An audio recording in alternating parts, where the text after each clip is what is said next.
সম্মানিত উপস্থিতি, কেমন আছেন আপনারা সবাই? আলহামদুলিল্লাহ। দিন দিন কি উলামায়ে কেরামের সংখ্যা বেড়েছে না কমেছে? বেড়েছে না কমেছে? আদতে হকপন্থী উলামায়ে কেরামের সংখ্যা কমেছে। হকপন্থী উলামায়ে কেরামের সংখ্যা দিন দিন বাড়েনি, কমেছে। এটা কিয়ামতের আলামত। নবী সাল্লাল্লাহু আলাইহি ওয়াসাল্লাম এটাও বলেছেন, কিয়ামতের আগে আগে আলেমদের সংখ্যা কমতে থাকবে এবং অজ্ঞদের সংখ্যা বাড়তে থাকবে।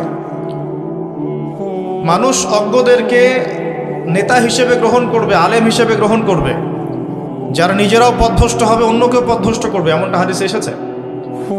তো আমরা আমাদের দিনের এই কাজগুলোকে আরও সুন্দর করে গুছিয়ে করার চেষ্টা করবো। আল্লাহ পাক আমাদেরকে তৌফিক দান করবেন। এই কথাগুলো সব মাহফিল কমিটির কাছেই পৌঁছাবে ইনশাআল্লাহ। কোথায় মাহফিল হচ্ছে, ওই এলাকার পরিবেশ কেমন, হ্যাঁ, সেখানকার মানুষের শিক্ষার মান কেমন, তারা কোন বিষয়ের বক্তব্য শুনতে পারবে বা নিতে পারবে, কোন বিষয়ে আলোচনা করলে ওরা বুঝতে পারবেন না, তাদের সাইকোলজিক্যাল অবস্থা কেমন, কোন ঘটনা, সব কিছু যাচাই বাছাই করে প্রোগ্রামগুলো নেওয়া উচিত ইনশাআল্লাহ। এর পরবর্তীতে আমরা আরও বেশি যাচাই বাছাই করে কোরআন এবং সুন্নাহ মাহফিলগুলো করবো ইনশাআল্লাহ তাআলা। আল্লাহ পাক তৌফিক এনায়েত করুন। দ্বিতীয় কথা যেটা বলতে চাই সেটা হলো, আমি আমার পক্ষ থেকে বক্তব্যের একটা বিষয় সিলেক্ট করেই এখানে এসেছি। এখানে এসে বসার পরে আমি জানতে পারলাম যে বক্তব্যের বিষয় এইটা। এই কথাটা আমি এখানে বসার 1 সেকেন্ড আগ পর্যন্ত জানতাম না। এই মিসকমিউনিকেশনের দায়ভার কে নেবে? কেউ নিতে পারবে এটা দায়ভার? কমপক্ষে 1 সপ্তাহ আগে বক্তাকে জানানো উচিত যে উস্তাদ, আপনার আলোচনার টপিক হচ্ছে এইটা। যদি সে 1 সপ্তাহ আগে জানতে পারে, মোটামুটি 7 দিন পড়াশোনা করে সে একটা কনস্ট্রাকটিভ লেকচার রেডি করে আপনাদেরকে শোনাবে ইনশাআল্লাহ। যদি ইনস্ট্যান্ট একটা কথা বলে দেন, হুট করে একটা লেকচার সাজানো পসিবল না। আর নিজে যেটা গঠন করে এসেছি, আমি বা আলেম বা বক্তা বা দায়ী যারা বিশ্ব রাজনীতি অর্থনীতি প্রেক্ষাপটগুলো বোঝে, তারা বুঝবে যে কোন এলাকার মানুষকে কি বললে ভালো হবে, কোন এলাকার মানুষের বা কোন অঞ্চলের মানুষের, কোন ক্লাসের মানুষের, যুবকদের, যুবতীদের, শিক্ষিতদের, পলিটিশিয়ানদের, এই সব ঘরানার মানুষকে কি বিষয়ে কিভাবে লেকচার দিলে তারা দিক নির্দেশনা পাবে, এই বিষয়টা কিন্তু আলেম ভালো বুঝবেন, তিনি ভালো রিড করতে পারবেন। অতএব তাকে রিকোয়েস্ট করা যেতে পারে, একটা পরামর্শ দেওয়া যেতে পারে, বাধ্য করা যাবে না। সিচুয়েশন রিড করে তাকে বক্তব্য দিতে হবে। যেমন আমি যদি বলি, এখন আমি দেখছি এই উম্মার অন্যতম প্রধান সমস্যা হচ্ছে জ্ঞানের দৈন্যতা। চেয়ারম্যান স্যারের সাথে আমার কথা হচ্ছিল, আমি কথাগুলো আপনাদের সাথে শেয়ার করব। অনেক ইম্পর্টেন্ট কিছু কথা বলেছেন তিনি। কোনো লাইন এমনও বলেছেন যেটা আমি মনে মনে চিন্তা করতাম, বলার সাহস পেতাম না, আজকে সাহস পাচ্ছি, কারণ তিনি এই কথাগুলো বলছেন। আমি সাহস পাবো ইনশাআল্লাহ। এখন আমি দেখছি উম্মার, আমার চোখে ধরা পড়ছে বা আরও 10 জন আলেমের চোখে ধরা পড়ছে, উম্মার প্রধান একটা সমস্যা হচ্ছে জ্ঞানের দৈন্যতা। জ্ঞানের চর্চা বেশি হচ্ছে না, এবং যে জ্ঞানের চর্চা আমরা করছি, এই জ্ঞানের চর্চা আমাদেরকে কোরআন সুন্নাহ হাতে নিয়ে বিশ্বকে চ্যালেঞ্জ করা শেখাচ্ছে না। এটাই স্ট্রেট ফরওয়ার্ড কথা। কোরআন সুন্নাহকে হাতে নিয়ে বিশ্বের প্রতিটা ডিপার্টমেন্ট আমরা চ্যালেঞ্জ করতে পারছি না। আমরা দেখছি উম্মার অন্যতম সমস্যা হচ্ছে 90% মুসলিমের দেশে আমরা 90%ই নামাজ পড়ি না। 90% মানুষই দেখা যায় 5 ওয়াক্ত নামাজ জামাতে পড়ি না। হয়তো পরিসংখ্যান একটু কম বেশি হবে, কাছাকাছি এমনই হবে। জরিপ করে দেখেন, একটা এলাকার মধ্যে 100% মানুষের মধ্যে 90% মানুষ পাবেন যারা আল কোরআন বিশুদ্ধ করে তেলাওয়াত করতে পারে না। বিশুদ্ধ করে কোরআনটাই তেলাওয়াত করতে পারে না। বিশুদ্ধ করে কোরআন তেলাওয়াত করাই এখনও শেখে নাই। আমি তাকে কিভাবে এখন ইসলামের প্রতিষ্ঠা, ইসলামের প্রচার প্রসার, বড় বড় লেভেলের কথাগুলো কেমন করে তাকে বোঝাবো? সে তো কোরআন এখনও পড়াশোনাই করা শেখে নাই। অগণিত মানুষ পাবেন যারা হাদিস, রাসূল সাল্লাল্লাহু আলাইহি ওয়াসাল্লামের হাদিসগুলো, এগুলো পড়ার যোগ্যতা এখন অর্জন করে নাই। বাংলা কিতাব দেখে দেখেই যতটুকু পড়ে ততটুকু পড়তে পারে, এগুলোর গবেষণার দিকে ফোকাস করছে না। বহু মানুষ পাবেন আপনি, মেজরিটি সংখ্যক, যারা কোরআনের অর্থটা জানে না। একটা যদি কোশ্চেন করি আপনাদেরকে, অনেস্টলি অ্যান্সার দেবেন যে আমরা এখানে যারা উপস্থিত আছি, কারা কারা জীবনে অন্তত একটা বার, জাস্ট একটা বারের কথা বলছি, একবার জীবনে একবার আলিফ লাম মিম থেকে শুরু করে মিনাল জিন্নাতি ওয়ান নাস পর্যন্ত এই যে 114টা সূরা আছে, জীবনে একটা বার কয়জন পড়ে দেখেছে অর্থ সব? হাত উঁচু করেন দেখি, অনেস্টলি। একটা বার পড়েছেন, অনলি একবার। আপনি কি হাতের সংখ্যা দেখতে পাচ্ছেন, গুনতে পারছেন? তো এই অবস্থায় আমি সমস্যা বেশি ধরতে পারছি না, আমি সমস্যা ধরতে পারছি বেশি। সমস্যা হচ্ছে আমরা কোরআন থেকে অনেক দূরে সরে গেছি। সমস্যা হচ্ছে আমরা নামাজ থেকে বহু দূরে চলে গেছি। সমস্যা হচ্ছে আমরা সততা থেকে অনেক দূরে সরে গেছি, আমানতদারিতা থেকে অনেক দূরে সরে গেছে। সত্য কথাই বলি। সততা হচ্ছে আমরা কোরআন সুন্নাহর আংশিক মানছি, পরিপূর্ণ মানছি না। ইসলাম যে পরিপূর্ণ জীবন ব্যবস্থা, এই কনসেপ্ট আমাদের বেশিরভাগ মানুষের মধ্যেই নাই। ইসলামিক অর্থনৈতিক বিধান মানছি না, হয়তো ইবাদত বন্দেগীর কিছু মানছি, অর্থনীতি মানছি না। অর্থনীতির কিছু মানছি, সমাজনীতি মানছি না। সমাজ কিছু মানছি, পরিবারের বিষয়গুলো মানছি না। আমাদের জীবনের প্রতিটা ক্ষেত্র যে কোরআন এবং সুন্নাহকে দিয়ে ঢেলে সাজাতে হবে, এটা হচ্ছে এই সময়কার সবচেয়ে বড় ইম্পর্টেন্ট দাওয়াত।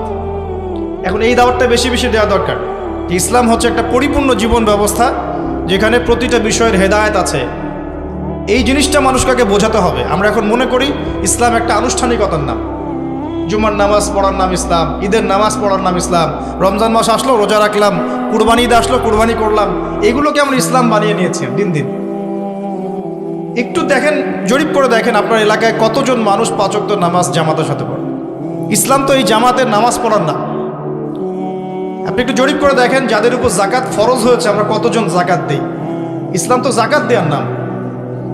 দেখেন রমজান মাস আসলে কতজন আমরা পরিপূর্ণভাবে রমজান মাসকে কাজে লাগাই। রমজান মাসের কাজ কিন্তু শুধুমাত্র না খেয়ে থাকা নয়। রমজান মাসের কাজ আল্লাহ পাকের সমস্ত হারাম ছেড়ে দেওয়া। কতজন করতে পারে? রমজান মাসে কোরআন নাজিল হয়েছে, এই রমজান মাসেই কতজন কোরআন খতম দেয় একটু গৌর করে খেয়াল করে দেখেন। রমজান মাসের হক আদায় করার নাম তো ইসলাম। যাদের হজের সামর্থ্য হয়েছে হজ করছি না, এটা তো ইসলামের অংশ।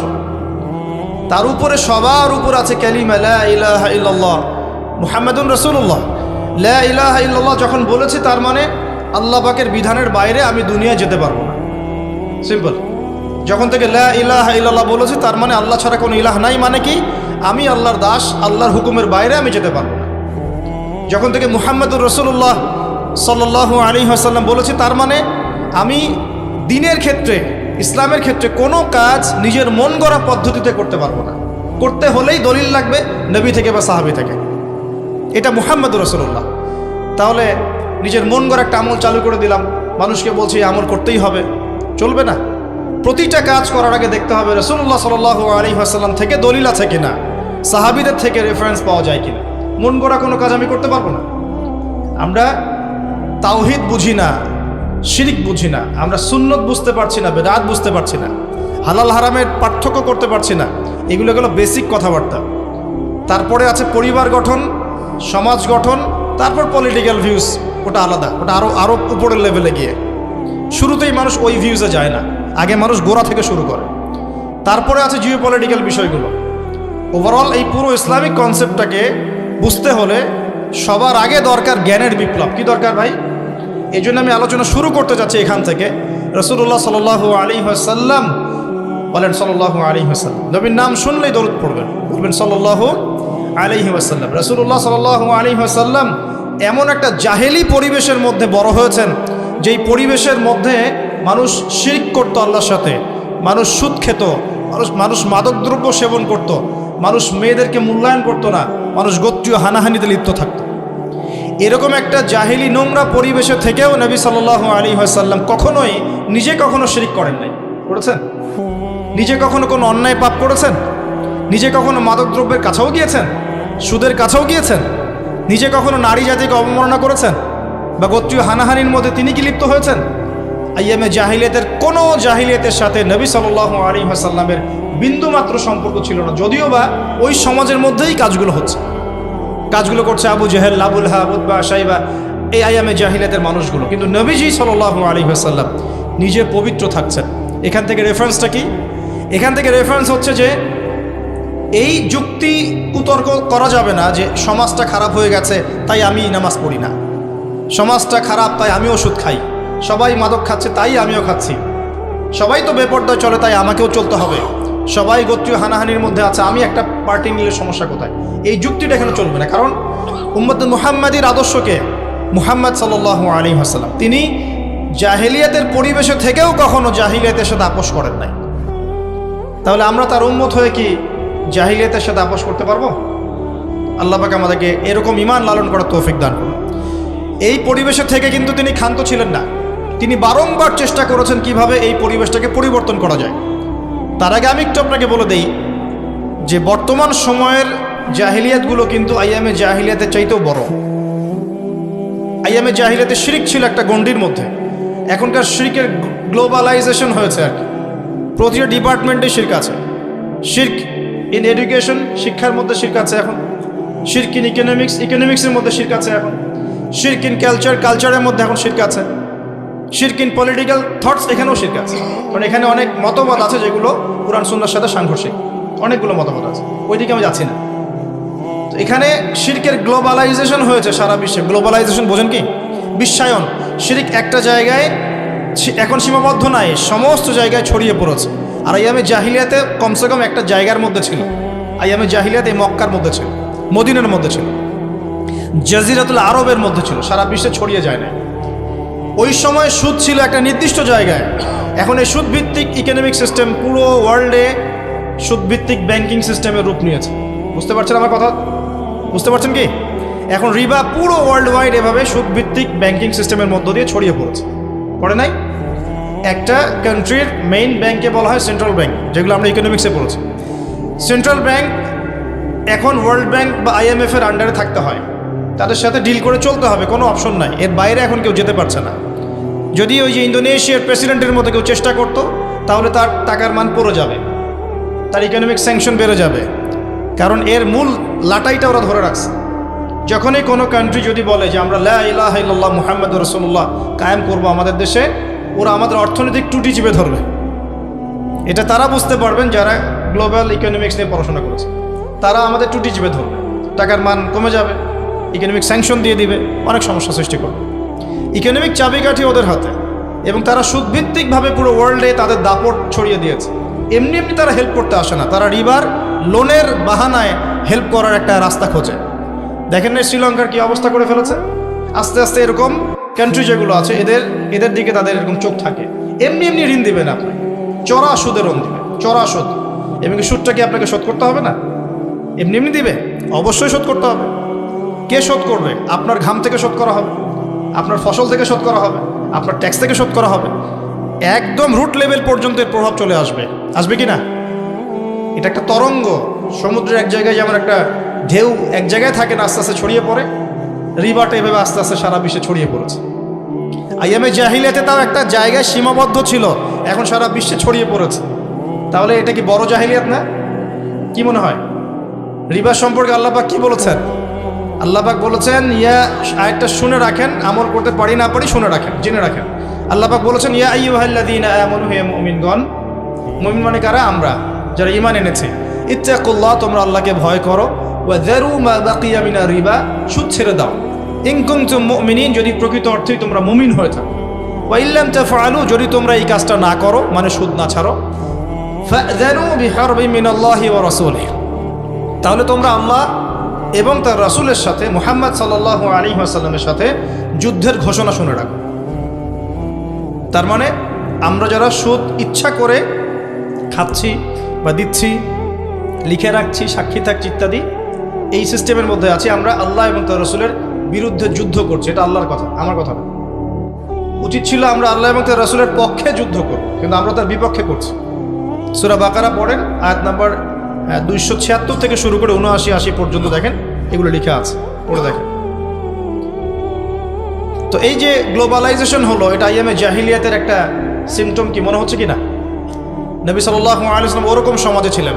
এই যে মাদকের কথা বললাম, আগে মাদক একটা জায়গায় সীমাবদ্ধ ছিল, এখন এটা সারা বিশ্বে ছড়িয়ে পড়েছে। বিশ্বের এমন কোনো কান্ট্রি খুঁজে পাওয়া যাচ্ছে না যেখানে মাদক দ্রব্যের ব্যাপক প্রচার নাই, প্রসারটা নাই। ইভেন আমাদের মুসলিম কান্ট্রিগুলোতেও, আমরা মুসলিম কান্ট্রি না? তো মুসলিম কান্ট্রির যুবক তুমি কেন মাদক খাবে? তুমি তো মুসলিম। একজন নন মুসলিমের কাছে কোরআন সুন্নাহ নাই, তার কাছে হয়তো এই হেদায়েত নাই, সে হয়তো জানে না এটা হারাম, তার জীবনের পরকালীন কোনো গোল নাই, লক্ষ্য নাই, সে হয়তো জানে না যে এটা হারাম ইত্যাদি। সে জানে এটার মধ্যে শারীরিক ক্ষতি আছে, আমরা জানি এটা হারাম, পরকালের ক্ষতি আছে। তাহলে মুসলিম হয়ে তুমি কেমন করে ইয়াবা খেতে পারো? মুসলিম যুবক কিভাবে স্মোক করতে পারে, কিভাবে সে গাঁজা খেতে পারে, কিভাবে মাদকদ্রব্যের সাথে সংশ্লিষ্টতা রাখতে পারে, ফেন্সিডিল, হিরোইন, প্যাথেডিন কেমন করে খেতে পারে? সে তো মুসলিম, সে তো জানে যেটা হারাম। একটু খেয়াল করে দেখেন, এই বর্ডার অঞ্চলগুলো থেকে শুরু করে স্পেশালি বর্ডার অঞ্চলগুলোতে মাদকের প্রভাব কত বেড়েছে? বেড়েছে কি কমেছে?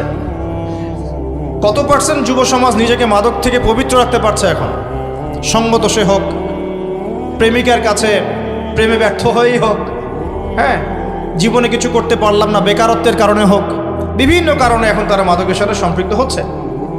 যে একবার এই কি বলবো অন্ধকার জগতে ঢুকে যাচ্ছে, সে কখনো ফিরে আসতে পারছে না। মাদকদ্রব্য নিয়ন্ত্রণ সেন্টারে নিয়ে গিয়ে তাকে হয়তো 2 বছর 3 বছর রাখতে পারছেন, আবার বের হয়ে জেলাও সেই কদই হচ্ছে। কোনো কোনো ক্ষেত্রে আমরা এখানে সিন্ডিকেট করছি, আমরা এখানে নিজের স্বার্থ খুঁজছি। মাদক যাদের প্রতিহত করার কথা, কোনো কোনো ক্ষেত্রে তারাই মাদকের সহযোগী হয়ে যাচ্ছেন, এমন হচ্ছে না? তো এই যে ব্যাপক সয়লাভ, এর ফলে কারা ইফেক্টেড হচ্ছে? আমার দেশ, আমার দেশের জনগণ, আমার দেশের যুব সমাজ। এর মধ্যে কোনো লাভ আছে? মাদকের মধ্যে কোনো লাভ আছে? দুনিয়ার কোনো লাভ, পরকালের কোনো লাভ? একটা হাদিস শুনলে ইনশাআল্লাহ যুবক তুমি মাদক ছেড়ে দিবে ইনশাআল্লাহ, আল্লাহ পাক তৌফিক দান করুন। একটা হাদিস বলবো, আসলে বেশি কথার প্রয়োজন নাই, ইম্পর্টেন্ট কথা একটাই যথেষ্ট। কথা ঠিক না বেঠিক? নবী সাল্লাল্লাহু আলাইহি সাল্লাম মেরাজের রাতে ঘুরে আসলেন, জান্নাত জাহান্নাম দেখে আসলেন, এবং আল্লাহ পাক তাকে অনেক নিদর্শন দেখালেন, শাস্তিও দেখিয়েছেন কিছু, বিভিন্ন পাপের বিভিন্ন শাস্তি। তো তিনি বলছেন যে কেউ যদি মাদকদ্রব্য সেবন করে আমার উম্মতের মধ্যে, তাহলে আল্লাহ পাক 40 দিন তার নামাজ কবুল করবে না, বলি নাউজুবিল্লাহ।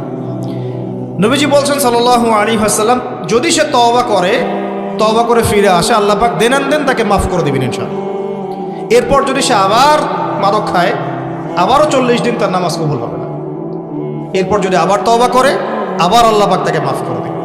তারপর যদি আবার মাদক খায়, আবার 40 দিন নামাজ কবুল হবে।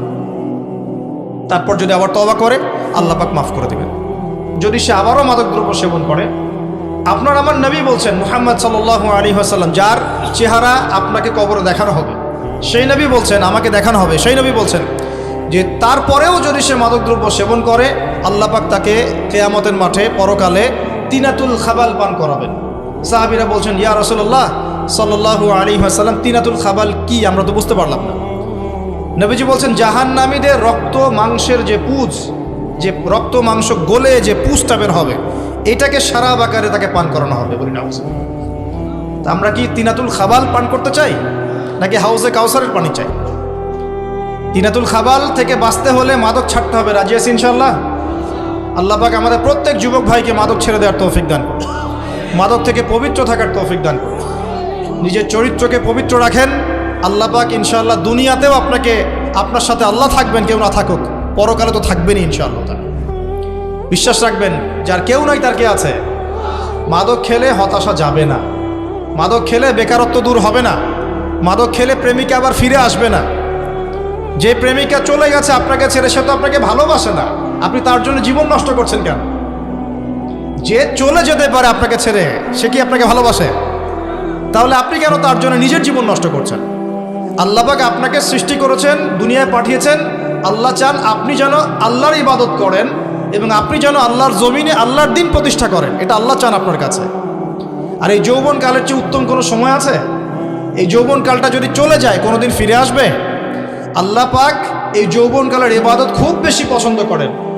আর নবী সাল্লাল্লাহু আলাইহি ওয়াসাল্লাম বলেছেন, আরশের ছায়ায় যে 7 শ্রেণীর মানুষ ছায়া পাবে, তার মধ্যে এক শ্রেণী হচ্ছে ওই যুবক যে তার যৌবনকাল আল্লাহর পথে উৎসর্গ করেছে। তাহলে আমাদের সামনে সুযোগ আছে না? হতাশা মাদক খেলে দূর হয়, বেকারত্ব মাদক খেলে দূর হয়, রিজিকের টেনশন আল্লাহকে বলবেন, হতাশ হয়েছেন আল্লাহকে বলবেন। দুটো অপশন বলছি আপনাকে, আমি ব্যক্তিগত অভিজ্ঞতা থেকে বলছি। যখনই কষ্ট পাবেন, হতাশ হবেন, বা আপনার ক্লান্তি বোধ হবে, অথবা একটু হীনমন্যতায় ভুগবেন, আপনার মেন্টালি আপনি একটু উইক ফিল করছেন, কষ্ট পেয়েছেন, মনটা ভালো না, দুটো কাজ করলে সব সমস্যার সমাধান। বলে দিব। 1 নাম্বার, অজু করে জায়নামাজে বিছিয়ে সুন্দর মতো আল্লাহু আকবার বলে নামাজে দাঁড়িয়ে যাবেন। 2 রাকাত নামাজ ধীর স্থিরভাবে ফিল করে, আল্লাহকে ফিল করে, অর্থ বুঝে ধীর স্থিরভাবে পড়ার চেষ্টা করবেন। সিজদায় গিয়ে চোখের পানি ফেলবেন, আল্লাহর কাছে দোয়া করবেন, মনের সব কষ্ট দূর হয়ে যাবে ইনশাআল্লাহ। যদি দূর না হয়, আমাকে এসে একটা থাপ্পড় দিয়ে যায়, চ্যালেঞ্জ করলাম। আমি চ্যালেঞ্জ করলাম, আপনার মনের সমস্ত কষ্ট আল্লাহ দূর করে দিবে ইনশাআল্লাহ। কি করবেন? সুন্দর করে ওযু করবেন। ওযু তাড়াহুড়া করবেন না, ধীর স্থিরভাবে ওযু করবেন, করে মনটাকে ফাঁকা করবেন, অন্য কোনো চিন্তা মনে নাই। এখন কেবলামুখী হয়ে জায়নামাজ বিছিয়ে আল্লাহু আকবার বলে দাঁড়াবেন। তাড়াহুড়া করে নামাজ পড়বেন না, রিল্যাক্সে নামাজ পড়বেন, তিলাওয়াতটা আস্তে আস্তে করবেন, অর্থটা বোঝার চেষ্টা করবেন এবং সেজদায় গিয়ে নিজের মন খুলে দোয়া করবেন। যদি আরবিতে না পারেন, যেহেতু নফল নামাজ, বাংলায় করবেন দোয়া। যদি আরবিতে না পড়েন, যেহেতু এটা নফল নামাজ, বাংলায় দোয়া করবেন। আল্লাহকে বলবেন আমার এই সমস্যা, আল্লাহ তুমি আমাকে হেল্প করো, সাহায্য করো। আল্লাহ আমার এই সমস্যা আমাকে সাহায্য করো, আমার এই সমস্যা আমাকে সাহায্য করো ইত্যাদি। আমার এই কষ্ট, আমার এই পেরেশানি আল্লাহ তুমি দূর করে দাও। আপনি নিজের মনের সমস্ত কথা চোখের পানি ছেড়ে দিয়ে সেজদায় বলবেন ইনশাআল্লাহ তাআলা। বিশ্বাস রাখেন আপনার মনের সমস্ত কষ্ট আল্লাহ দূর করে দেবে ইনশাআল্লাহ। 2 নম্বর অপশন হচ্ছে, নামাজ পড়েছেন এরপরেও যাচ্ছে না, কষ্ট লাগছে বা খারাপ লাগছে। এই যে আমার সামনে একটা কিতাব দেখছেন, কোন কিতাব? আল কোরআনুল কারীম, আল কোরআনুল মাজিদ।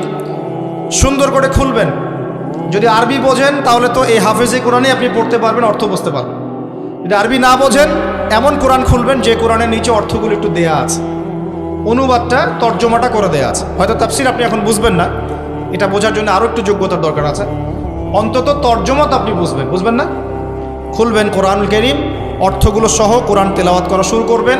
আমি গ্যারান্টি দিচ্ছি ইনশাআল্লাহ তাআলা আপনার মনের সমস্ত কষ্ট চলে যাবে ইনশাআল্লাহ। বিশ্বাস রাখেন, বিশ্বাস করেন তো নাকি? কিছু অভিজ্ঞতা তো আমাদেরও আছে নাকি? আল্লাহ পাক তৌফিক এনায়েত করুন কোরআন বেশি বেশি তেলাওয়াত করার এবং নামাজ বাড়িয়ে দেওয়ার। আল্লাহ পাক তৌফিক এনায়েত করুন। এই হলো সমাধান যুব সমাজের হতাশার।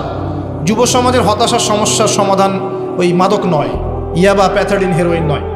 এর পিছনে আমাদের কত পরিবার ধ্বংস হয়ে যাচ্ছে, কত গার্ডিয়ান পেরেশান, আইন শৃঙ্খলা বাহিনী পেরেশান, মাদকদ্রব্যের অভিযান চালাতে চালাতে অবস্থা খারাপ। একটা পরিবর্তন দরকার, আধ্যাত্মিক পরিবর্তন। খালি তাদের মনের মধ্যে ইমানের নূর ঢুকিয়ে দিলেই ইনশাআল্লাহ তাআলা মাদক ছেড়ে দেবে ইনশাআল্লাহ। আর সেই চেষ্টাই আমরা করছি, আল্লাহ পাক তৌফিক দান করুন।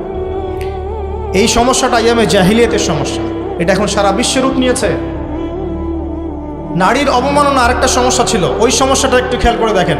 আজকের বিশ্বে মেয়েদের অবমাননা বেড়েছে না কমেছে? মেয়েরা ছেলেদের পোশাক পরছে, ছেলেরা মেয়েদের পোশাক পরছে। মেয়েদের সংখ্যা দিন দিন বাড়ছে, ছেলেদের সংখ্যা কমছে। ফ্রি মিক্সিংয়ের নামে, নারী অধিকারের নামে আমরা মেয়েদেরকে ছেলেদের সাথে মিলিয়ে দিয়েছি। একদম নিচু লেভেল থেকে উঁচু লেভেল পর্যন্ত সব জায়গায় ফ্রি মিক্সিং চলছে। ফ্রি মিক্সিং মানে একটা ছেলে একটা মেয়ে, মাহারাম গায়রে মাহারাম এসব বোঝে না, গায়রে মাহারাম মাহারাম এগুলো বোঝে না। সবাই দেদারসে মেলামেশা করছে, স্কুল থেকে শুরু করে বালেগ হয়ে গেছে স্কুলে, ওখান থেকে শুরু করে একদম চাকরি ক্ষেত্র পর্যন্ত সব জায়গায় ফ্রি মিক্সিং, নারী পুরুষের অবাধ বিচরণ। এতে করে কি হচ্ছে? এতে করে একটা প্রাকৃতিক আকর্ষণ, একটা প্রাকৃতিক ন্যাচারাল একটা আকর্ষণ আছে, এতে করে দুর্ঘটনা ঘটছে, অবৈধ প্রেম বাড়ছে, অবৈধ জেনা বাড়ছে, কোনো কোনো ক্ষেত্রে ধর্ষণ বাড়ছে, কোনো কোনো ক্ষেত্রে মেয়েকে কেন্দ্র করে হত্যাকাণ্ড বাড়ছে, কোনো কোনো ক্ষেত্রে পরকীয়া বেড়ে যাচ্ছে, ব্যভিচার বেড়ে যাচ্ছে, পরিবার ভেঙে যাচ্ছে। পরিবার ভাঙছে বলে সমাজের কাঠামো ভেঙে যাচ্ছে। খেয়াল করছেন কি? এটা কিন্তু হচ্ছে। ধর্ষণের হার বেড়েছে না কমেছে? তাহলে নবী সাল্লাল্লাহু আলাইহি ওয়াসাল্লামের কায়েম করা ইসলামিক যুগে কি ধর্ষণ বেড়েছিল না কমেছিল? তাহলে এখন কেন বাড়ছে? বিকজ আমরা সেই হেদায়েতটা আমাদের মধ্যে বাস্তবায়ন করতে পারছি না। আমরা টেকনিক্যালি পর্দাকে এড়িয়ে চলছি, আমরা পশ্চিমা সংস্কৃতি ফলো করছি, কোনো কোনো ক্ষেত্রে পার্শ্ববর্তী সংস্কৃতি ফলো করছি। এই কালচারগুলো দেখে দেখে আমাদের পরিবারগুলো অভ্যস্ত হচ্ছে, নারীর অবমাননা বাড়ছে। আর সব ক্ষেত্রে মেয়েদেরই দোষ না, ছেলেদের অনেক দোষ আছে, আছে না? অনেক ক্ষেত্রে ছেলেদের অনেক দোষ আছে, কারণ এখন পর্নোগ্রাফির যুগ, সবাই মোটামুটি পর্নোগ্রাফিতে আসক্ত হয়ে গেছে। ইল্লা মাশাআল্লাহ, আল্লাহ যাদেরকে বাঁচিয়েছেন তারা বাদ দিয়ে সবাই মোবাইলে ফ্রি অ্যাক্সেস, যে চায় সেই নগ্ন দৃশ্য দেখতে পারে কি না? এগুলো দেখতে থাকলে একটা মানুষের ভিতরে আর মনুষ্যত্ব বাকি থাকে না, পশুত্ব বাসা বাঁধে। এগুলো দেখতে থাকলে একটা মানুষের মানুষ থাকে না, সে পশু হয়ে যায়। একটা মেয়ের দিকে সে আর সম্মানের চোখে তাকাতে পারবে না, ভোগের চোখে তাকাবে। এমনকি বাচ্চা বাচ্চা মেয়ের দিকেও সে ভোগের চোখে তাকাবে। খেয়াল করছেন না কি হচ্ছে দিন দিন? বাচ্চা মেয়েদেরকে ধর্ষণ করা হচ্ছে না? ও বাচ্চা মেয়ে কি সেক্সুয়াল অ্যাক্টিভিটিসের কিছু বোঝে? তাহলে ও কেন ভিকটিম হলো?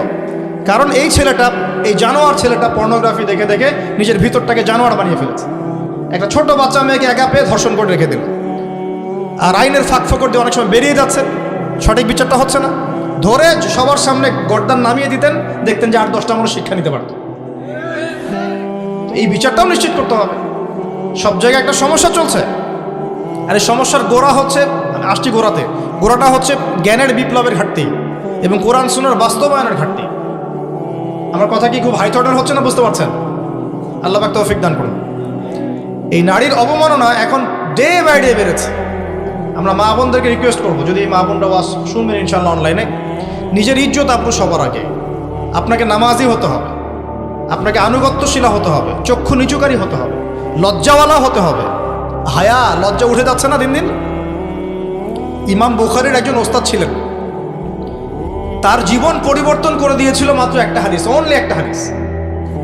তিনি একটা হাদিস শুনেছিলেন, যদি তোমার লজ্জা না থাকে তাহলে তুমি যা ইচ্ছা তাই করতে পারো। এই একটা হাদিস তার জীবন পরিবর্তন করে দিয়েছিলেন। তিনি পরে ইমাম বুখারীর মতো মুহাদ্দিসের ওস্তাদ হয়েছেন। সুবহানাল্লাহ। তো প্রিয় বোন, প্রিয় মা এবং স্ত্রীরা যারা আছে আমাদের লেকচার শুনবে, লজ্জাবোধ থাকতে হবে। লজ্জাবোধ ছেলেদেরও থাকতে হবে, মেয়েদেরও থাকতে হবে। চক্ষু নিচু করার সংস্কৃতি থাকতে হবে, পর্দার সংস্কৃতি থাকতে হবে, হিজাব থাকবে, মাহারাম গায়রে মাহারাম বুঝতে হবে। নিজের ইজ্জত আবরু চলে গেলে, একবার চলে গেলে ফিরে আসে।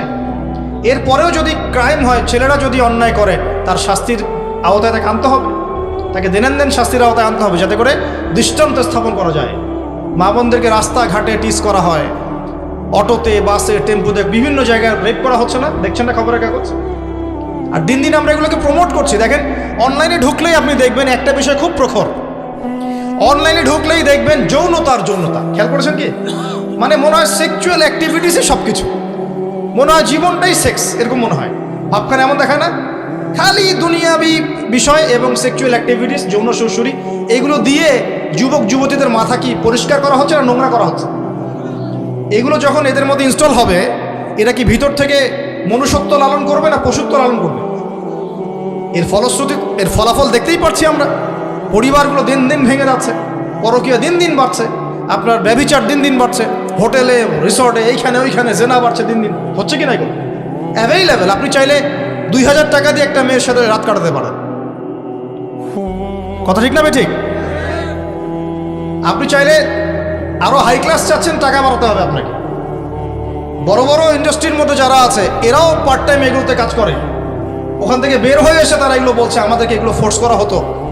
আমি অমুক বিউটি কন্টেস্টে গিয়েছিলাম, আমাকে এগুলো যৌনতার ফোর্স করা হয়েছে, আমাকে প্রডিউসারের সাথে থাকতে হয়েছে, ক্যামেরাম্যানের সাথে থাকতে হয়েছে। ওরাই তো বলছে এগুলো কথা। প্রতিটা সেক্টরে এই জেনার, ব্যভিচার, এই অশ্লীলতার সয়লাভ ছড়িয়ে দিয়ে পুরো জাতির মধ্যে অশ্লীলতার মহামারী ছড়িয়ে দেওয়া হয়েছে। দেখবেন অনলাইনে ঢুকলেই যৌনতা, মনে হয় যৌনতাই সব কিছু। আর সব এমনকি দেখাচ্ছে দেবরের সাথে ভাবির সম্পর্ক, ভাবির সাথে দেবরের সম্পর্ক, হ্যাঁ, পাশের বাড়ির ভাবির সাথে ওই পাশের বাড়ির ভাইয়ের সম্পর্ক, এগুলো দেখাচ্ছে না? মানুষ এগুলো কমনভাবে নিয়ে নিচ্ছে, স্বাভাবিক, মানে এগুলো খুব স্বাভাবিক বিষয়। এগুলো স্বাভাবিক কাদের জন্য? যাদের কাছে কোরআন সুন্নাহ নাই, যারা বেদিন, যারা কাফের, মুশরিক, মুনাফিক, ওদের জন্য স্বাভাবিক। একজন মুসলিম মুমিনের জন্য এগুলো কখনো স্বাভাবিক বিষয় নয়। নারীর অবমাননা দিন দিন বেড়েছে, কমে নাই। আমরা যারা মেয়ের বাবা, আমাদের যারা বাসায় স্ত্রী আছে, মা বোন আছে, আমাদের সতর্ক হওয়ার এটা সবচেয়ে শেষ সময়। এরপরে সতর্ক হওয়ারও সময় থাকবে না। আপনি আপনার স্ত্রীকে একা জার্নি করতে পাঠাতে পারবেন কোথাও? সাহস আছে আপনার বুকে? আপনার মেয়েকে আপনি 300 কিলো সফর করতে পাঠাতে পারবেন একা একা? কলিজা সাহসই পাবেন না আপনি। অথচ নবী সাল্লাল্লাহু আলাইহি ওয়াসাল্লামের কায়েম করা ইসলামিক যুগে একজন নারী সে ইয়েমেন থেকে, হাজারামাউত থেকে এসে হজ করে চলে যেতে পারতো, একজন দুজন মাহরাম নিয়ে, কোনো সমস্যা ছিল না। রাস্তায় কেউ তাকে একটা টিজও করতো না। তো আমরা নারীর অবমাননার কথা বলতে গিয়ে এদিকে এসেছি। নিজের বোনদেরকে, মা বোনদেরকে বোঝাতে হবে যে আনুগত্যশীলা হন, লজ্জাশীল হন, অশ্লীলতা ছাড়েন, পর্দায় আসেন। এবং পুরুষদেরকে বোঝাতে হবে যে পর্নোগ্রাফি বাদ দেন, হালালে থাকেন, হারামে যায় না। সামর্থ্য হচ্ছে বিয়ে করেন, বিয়ে করার পরে আপনি আপনার যে প্রবৃত্তির যে খায়েশ আছে এটাকে পূর্ণ করেন বৈধ পন্থায়। আপনি হালাল খান, পরিবারের মধ্যে তালিম চালু করেন, হৃদ্যতা, ভালোবাসা বৃদ্ধি করার চেষ্টা করেন। যদি আপনার স্ত্রী আল্লাহওয়ালা হয়, তাকে নিয়ে সারা জীবনটা কাটিয়ে দেন, ডানে বামে দেখার দরকার নাই। যদি দেখেন যে পরিবারবর্গকে বোঝাতে বোঝাতে বোঝাতে বোঝাতে আপনি শেষ, ক্লান্ত, তখন নিজের কবরের ফিকির নিজে করেন, তাদের ফিকির তাদেরকে করতে দেন। অপশন নাই তো এই যুগে, সময় কম তো হাতে। আলামাতুস সাআ তো সব দেখাই যাচ্ছে, যে আমাদের সাইনগুলো দেখা যাচ্ছে, সময় কম। দাওয়াতি কাজ করতে হবে, পরিবারকেও বোঝাতে হবে। যদি দেখেন বোঝাতে বোঝাতে আপনি একটু পরিশ্রান্ত, ক্লান্ত, কোনোই কাজ হচ্ছে না, তখন নিজের কবরের ফিকির নিজে করেন। ওটা আপনি আল্লাহর উপর ছেড়ে দেন। চেষ্টা করেছেন, ফলাফল পান নাই, আল্লাহর উপর ছেড়ে দেন। আর যদি পরিবারওয়ালা আলহামদুলিল্লাহ আনুগত্যশীলা হয়, আপনার উপর সাপোর্টিভ হয়, তাকে নিয়ে সারা জীবনটা কাটিয়ে দেন। দুনিয়ার জীবন ছোট্ট জীবন, ডানে বামে দেখার দরকার নেই। আল্লাহ পাক আমাদের সবাইকে নোংরামি, অশ্লীলতা, মাদক, সুদ থেকে হেফাজত করুন। আমাদের মা বোনদেরকে যাবতীয় অবমাননা থেকে আল্লাহ পাক হেফাজত করুন বলি আমি। সতর্ক হন, আপনি মেয়েকে পড়ান, শিক্ষিত করুন। আমরা তো শিক্ষার এগেনস্টে নই, কেন শিক্ষার বিরুদ্ধে হব আমরা? নারী উন্নয়নের বিরুদ্ধে কেন হবে ইসলাম? নারী তো উন্নয়নের বিরুদ্ধে নয় ইসলাম, কিন্তু নারীকে নারীর সেক্টরে থাকতে হবে, পুরুষকে পুরুষের সেক্টরে থাকতে হবে। সম্ভব না? একটা মেয়েদের স্কুলে মেয়েরা পড়তে পারবে না? পারবে কি না? সেখানে যদি মেয়ে টিচার থাকে, সব কিছুই মেয়েদের দ্বারা নিয়ন্ত্রিত, সেখানে আপনার মেয়ে পড়বে না? অবশ্যই পড়বে, শিক্ষিত হবে। একটা মহিলা মাদ্রাসা, যেখানে মহিলা মাদ্রাসায় পুরুষের কোনো এন্ট্রেন্স নাই, মেয়েরাই ডিল করে, তাহলে ওখানে আপনার বোন পড়বে না? পড়বে। এখন এমন জায়গায় দিয়েছি যেখানে নারী পুরুষ একদম একাকার অবস্থা। তাহলে কয়দিন আগে দেখলেন না ওই যে মেয়েরা জুতা পিটা করছিল একজন টিচারকে, মনে আছে? মনে নাই? তাহলে এই ঘটনা কি একটা দুটো হয়? আসে মিডিয়া হয়তো কম, এগুলো ঘটনা অ্যাভেলেবেলই হয়, অ্যাভেলেবেল। আমরা তো ছোট ছিলাম, 15-16 বছর আগে এগুলো হতো, 15-16 বছর আগে এগুলো দেখে আসছি আমরা। এখন তো 16 বছর শেষ হয়ে গেছে, এখন যে কোন জায়গায় আছে আল্লাহ ভালো জানে। এখনকার এক স্টুডেন্ট বলছিল, ভাইয়া আপনাদের সময় স্কুলে কলেজে কি হতো? বললাম যে আমাদের সময় কি হতো, লাভ লেটার দিত। ওই সময় কি হতো? লাভ লেটার দিত। তো এখন কি হয় তোমাদের? বলে ভাই এখন বেড লেটার দেয়। কথা বুঝতে পারেননি মনে? বেড লেটার দেয়। এখন ক্লাসে বসে বসেই সবাই পণ দেখে। টিচারের সম্মান আগের মতো নাই, টিচারকে সম্মান করতে জানে না। টিচার যদি ধমক দেয়, বকা দেয় বা শাসন করে, টিচারকে মারার জন্য গ্যাং রেডি করে, ওকে মারবো রাস্তায়। সম্মান উঠে গেছে। ওই যে আপনি বলছেন সততা আমানতদারিতা, প্রতিটা ক্ষেত্র থেকেই সততা আমানতদারিতা উঠে গেছে। এখানে একটা কথা মনে পড়লো, একটু বলে দেই। আইয়ামে জাহিলিয়াতে নবী সাল্লাল্লাহু আলাইহি ওয়াসাল্লামকে সবাই কি বলে ডাকতো? আল আমিন, আস-সাদিক, আল আমিন, আস-সাদিক, আল আমিন। আস-সাদিক মানে হচ্ছে পরম সত্যবাদী, আল আমিন মানে হচ্ছে পরম বিশ্বস্ত। ঠিক আছে? জাহিলি যুগেও আমাদের নবীকে মানুষ বলতো আস-সাদিক, আল আমিন, সত্যবাদী, বিশ্বস্ত। আপনি যতগুলো ভালো গুণ আছে, এই সমস্ত ভালো গুণকে এই দুইটা শব্দে ব্যাখ্যা করতে পারবেন। আস-সাদিক সত্যবাদিতা, আল আমিন বিশ্বস্ততা, বিশ্বাসী। আর যত খারাপ গুণ আছে এগুলোকে এর বিপরীত শব্দ দিয়ে আপনি প্রমাণ করতে পারবেন। সেটা হলো অবিশ্বাস এবং খেয়ানত। এই পুরো বিশ্বে এখন চলছে অবিশ্বাস এবং খেয়ানত। কেউ কাউকে বিশ্বাস করতে পারে না। দিনী ক্ষেত্রে মানুষ মানুষকে বিশ্বাস করতে পারে না। আমি দেখে আসছি এই দিনী মাহফিলের সিজনে এসে আমি দেখেছি দিনী ক্ষেত্রে মানুষ মানুষকে বিশ্বাস করতে পারে না। আমার কাছ থেকে আপনি দিন শিখবেন, আমার তো চরিত্র ভালো হতে হবে, আমার তো ল্যাঙ্গুয়েজ ভালো হতে হবে। ওয়াজ মাহফিলে বসে বসে বেফাস ভাষায় মানুষ মানুষকে গালি দিচ্ছে, দেখলাম এক বক্তা আরেক বক্তাকে গালি দিচ্ছে, নোংরা ভাষা প্রয়োগ করছে। যেই ভাষা এত নোংরা, যেটা মুনাফেকের ভাষা। নবীজি বলছেন মুনাফেকের বৈশিষ্ট্য 3টা, আরেকটা হাদিস আছে 4টা। এই 4টার হাদিসের কথাটা শোনেন। নবীজি বলছেন মুনাফেকের বৈশিষ্ট্য 4টা। কয়টা? 1, কথা বললে মিথ্যা বলে, এটা জানেন আপনারা। 2, ওয়াদা করলে খেলাফ করে। 3, আমানত রাখলে খেয়ানত করে। 4, উত্তেজিত হলে গালিগালাজ শুরু করে দেয়। ঝগড়াঝাটি লাগলে কি হয়? গালিগালাজ শুরু করে দেয়। এটা মুনাফেকের সাইন না? ওয়াজ মাহফিলের মঞ্চেও দেখছি যে একজন আলেম আরেকজন আলেমকে গালি দিচ্ছে। সুবহানাল্লাহ, কি কি শব্দ ইউজ করছে, এমন শব্দ যেগুলো মুখে বলতে পারবো না, লজ্জা লাগে, বলা যাবে না। তো যাকে দেখে দিন শিখবেন তার মধ্যেই তো দিন নাই। কাকে দেখে দিন শিখবেন? আমি তো কথা বলতে ভয় পাই, বিশ্বাস করেন। আমি দিন দিন কথা বলা কমিয়ে দিয়েছি, বক্তব্যের টাইমও কমিয়ে দিয়েছি, সফরও কমাচ্ছি। পরের বছর ইনশাল্লাহ আরও কমাই দেব। হ্যাঁ, কারণ আমি ফুললি ফোকাস করতে চাই এখন পড়াশোনার দিকে ইনশাআল্লাহ তাআলা। কারণ ফিউচারে যদি এই জাতির জন্য ভালো কিছু করতে হয়, আপনাদের প্রত্যেকের, ইয়াং জেনারেশনকে বলছি, প্রত্যেকের এডুকেশনাল বেসটাকে অনেক শক্ত করতে হবে। আপনি যদি এই জাতিকে ভালো কিছু দিতে চান, দুটো অপশন আপনার কাছে। 1, আপনাকে ফ্রন্ট লাইনে এসে সব বালা মুসিবত ফেস করে আগাতে হবে, অথবা আপনাকে একটু আড়াল হয়ে পিছন থেকে মানুষের ভালো কাজ করতে হবে। দুটো অপশন, এর বাইরে কোনো অপশন নেই। তো কথা বলতে ভয় পাচ্ছি কেন, সরিয়ে যাচ্ছি কেন? দেখছি যে যেটা বলবো সেটাতেই সমস্যা সৃষ্টি করছে। ভালো কিছু বলতে চাইলেও সেখান থেকে খারাপ কোনো শব্দ টেনে হেসড়ে বের করে জাতির সামনে বিতর্কিত করার চেষ্টা করছে। আমি এখানে হিংসা শিখেছি। আমি এই মাহফিলের যুগে কি বলবো, মাহফিলের জগতে এসে শিখেছি কেমন করে একজন বক্তা আরেকজন বক্তাকে হিংসা করে। আমি শিখেছি কিভাবে এক আলেম আরেক আলেমের প্রতি হিংসা বিদ্বেষ পোষণ করে। আমি শিখেছি কিভাবে একজন আরেকজনের প্রতি গীবত করে, কিভাবে একজনের মান সম্মান জনগণের সামনে ধুয়ে মুছে রেখে দেয়, কিভাবে একজন নির্দোষ হওয়ার পরেও তাকে সবার সামনে অপবাদ দেয়। আমি এগুলো শিখেছি। তো ভালো কিছু শিখবেন কোথায়? শিখবেন কোথায় আপনি? আর অনলাইনে যখন ঢুকবেন তখন দেখবেন এখানে সম্পূর্ণ সত্য মিথ্যার মিক্সচার চলছে। এখানে এককেন্দ্রিক সত্য পাবেন না, আবার মিথ্যাও পাবেন। তালগোল পাকানো সত্য মিথ্যার খিচুড়ি চলছে এখানে। 1% সত্য, 99% মিথ্যা, 50% সত্য, 50% মিথ্যা, এগুলো চলছে অনলাইনে। এগুলোকে যদি আপনি দিন শেখার একমাত্র প্ল্যাটফর্ম মনে করেন, ভুল করবেন। জ্ঞানের বিপ্লবে আমি এখন আসি নাই। মূল বিষয়টা হচ্ছে জ্ঞানের বিপ্লব দরকার, এবং এটা আলেম ওলামা, হকপন্থী আলেম ওলামা যারা, হকপন্থী কারা? যারা হালুয়া রুটি সেমাই বিরিয়ানি দিয়েই পড়ে থাকে, এর হকপন্থী। দিনের জন্য কোনো ফিকির নাই। হ্যাঁ, রাসূল সাল্লাল্লাহু আলাইহি ওয়াসাল্লামের দিন প্রচার প্রসার প্রতিষ্ঠার কোনো ফিকির নাই। দিব্যি গালিগালাজ করছে, মুখ খারাপ করছে, গীবত করছে, তহমত দিচ্ছে, অন্যায় আচরণ করছে, আমানতদারিতা নাই, খেয়ানত করছে, ওয়াদা খেলাফ করছে। আপনি হকপন্থী আলেম পাবেন কোথায়?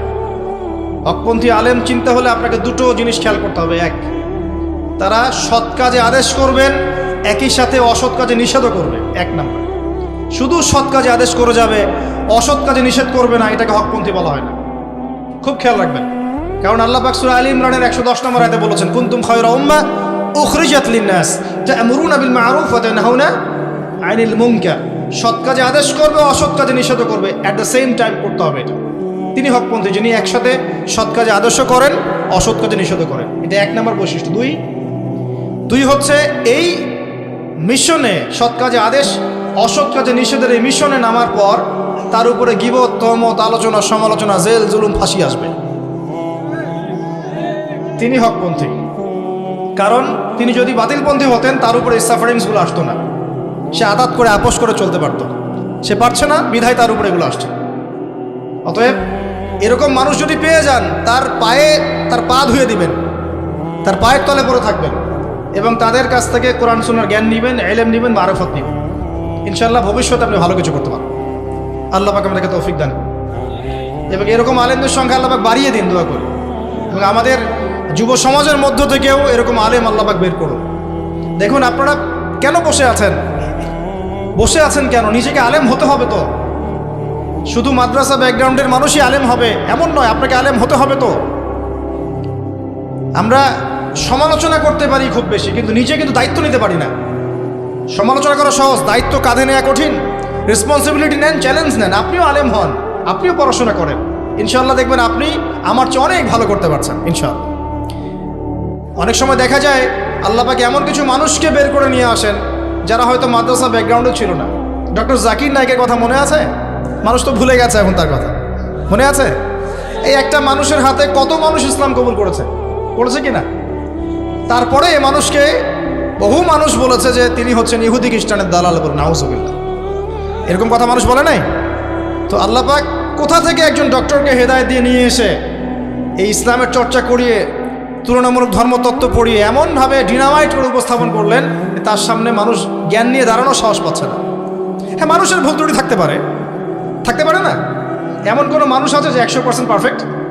কেউ আছে? এই যুগে কেউ আছে নাকি? কেউ নাই। আমরা এই যুগে ফেরেশতা খুঁজতে চাই। আরে আশ্চর্য কথা, ফিতনার যুগে ফেরেশতা কোত্থেকে আসবে? এখন তো ফিতনার যুগ, সবার মধ্যেই ফিতনা। তো এর মধ্যে মন্দের ভালো খুঁজবো, আমি কি খুঁজবো? মন্দের মধ্যে ভালো কোনটা? তো তার একার দ্বারা যে খেদমত হয়েছে, দেখা গেছে যে হাজার হাজার মানুষের দ্বারা ওই খেদমত হয় নাই। তাহলে এখন কি আমি তাকে কটাক্ষ করব, আক্রমণ করব, তার উপর হিংসা করব, তার উপর বিদ্বেষ পোষণ করব? আপনি যদি করতে চান তাহলে তার চেয়ে বড় আলেম হয়ে দেখান, তার চেয়ে বড় বক্তা হয়ে দেখান, তার চেয়ে বড় স্কলার হয়ে দেখান, নিজে হন আগে, তারপরে না আপনি কথা বলতে শুরু করেন।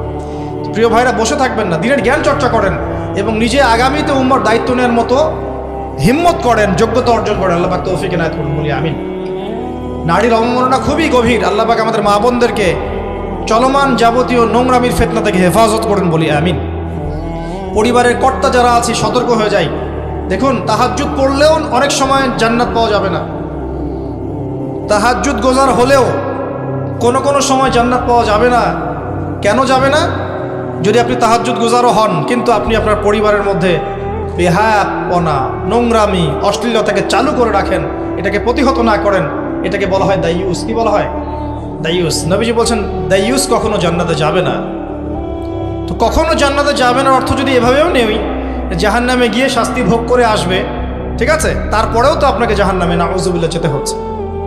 আমরা কি সরাসরি জান্নাতে যেতে চাই নাকি আযাব ভোগ করে যেতে চাই? আল্লাহ পাক আমাদের সবাইকে সরাসরি জান্নাতে যাওয়ার তৌফিক দান। নবীজি বলেছেন যার অন্তরে জাররা পরিমাণ, সরিষা দানা পরিমাণ ঈমান থাকবে, ইনশাআল্লাহ একদিন না একদিন সে জান্নাতে যাবে।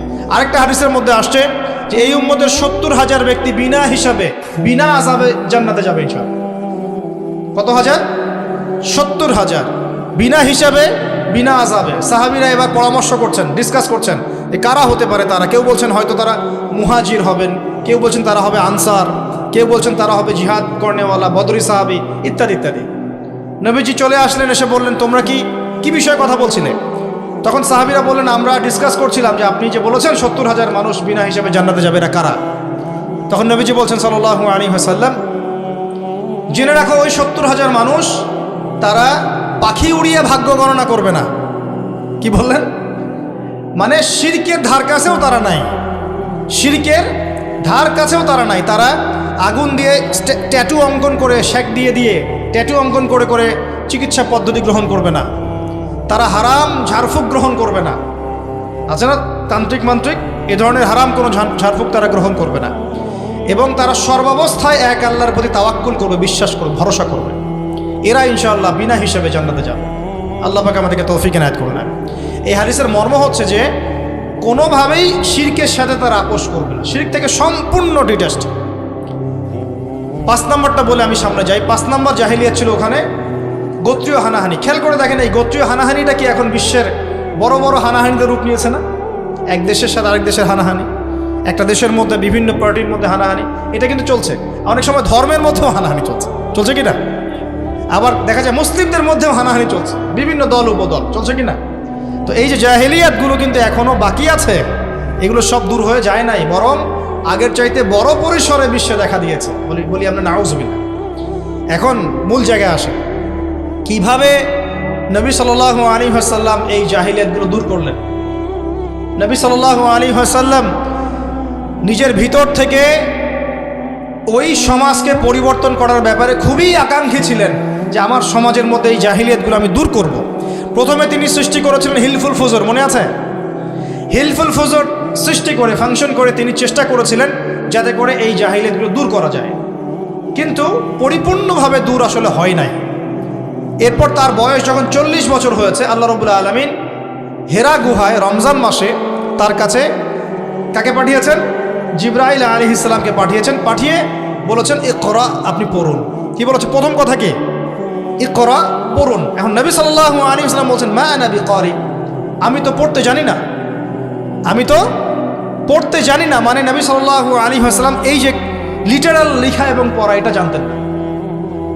আর লিটারাল লেখাপড়া না জানলে যে কেউ জ্ঞানী হবে না বিষয়টা এমন নয়। না জানলেও জ্ঞান আল্লাহর পক্ষ থেকে আসতে পারে না?